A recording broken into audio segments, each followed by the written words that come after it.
আবারও একটা পুরনো প্রশ্নপত্র আইএসের নিয়ে আমরা আলোচনা করতে পারি। Board type question. প্রথমে প্রবন্ধ আলোচনা করা যাক সেকশন এতে। কোয়েশ্চেন 1-এর write a composition in Bengali on any one of the following topics in about 400 words. নিম্নলিখিত যে কোনো একটি বিষয়ের ওপর 400 শব্দের মধ্যে একটি প্রবন্ধ রচনা করো। এখন 15 নম্বরের জন্য 3টে অনুচ্ছেদে বিভক্ত করে তোমরা ভালোভাবে এই প্রবন্ধ রচনাটি লিখবে। প্রথমে যেগুলো ছিল এক এক করে বলাই যায়। টুডে কনসিয়াস ইন্ডিয়া, আজকের সচেতন ভারতবর্ষ। ওয়ান্ট পিস নট ওয়ার, যুদ্ধ নয় শান্তি চাই। এভরিওয়ানস এডুকেশন, সর্বশিক্ষা অভিযান।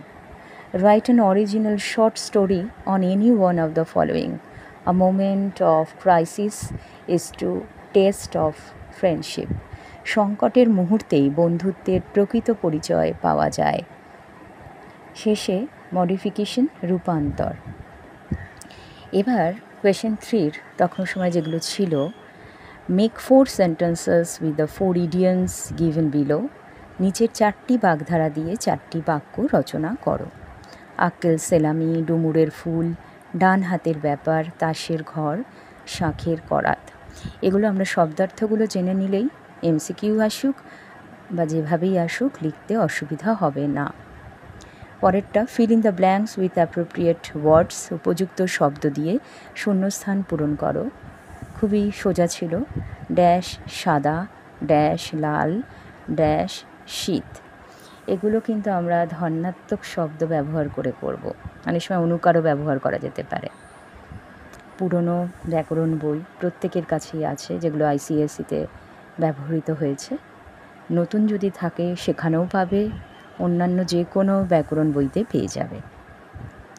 পরেরটা, কারেক্ট দ্য ফলোয়িং সেন্টেন্স। নিচের বাক্যটি শুদ্ধ করে লেখো। অনেক দিন রোগ ভোগের পর ছেলেটি আরোগ্য হয়েছে। এই বাক্যটিতে অশুদ্ধ কী আছে খুঁজে বার করে আবার রিরাইট করতে হবে। এভাবে যদি অনুশীলন করা যায় ভালো নম্বর আসবেই। শেষে কতগুলো বানান শুদ্ধকরণ দিয়ে শেষ করি। Correct the following words. পয়রফোলা তয় হস্যিকার প্রতি, অন্তুস্থ জয় ওকার, গয় দীর্ঘিকার তয় আকার। এই বানানটা কি ঠিক আছে? যদি ঠিক না থাকে সঠিক কোনটা হবে লিখবে।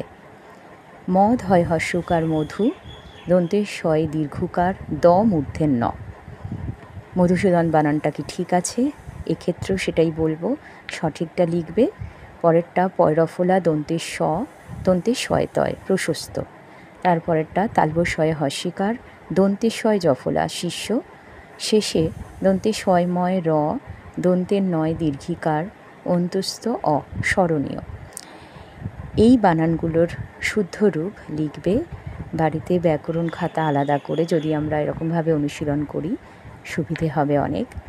সবাইকে ধন্যবাদ জানিয়ে আজকের পর্ব এখানেই শেষ করলাম।